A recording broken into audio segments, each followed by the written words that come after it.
That's how it goes. Millions of people. Ooh. This is a CD, and it has bumps and grooves and stuff like that. It goes in here like this, and it.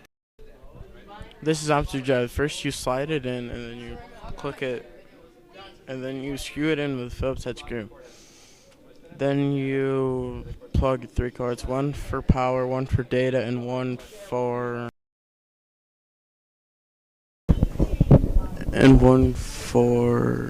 audio and another one for power.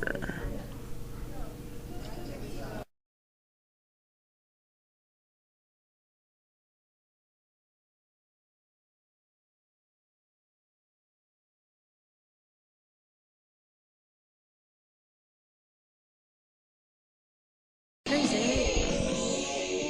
But that's how it goes. Millions of people.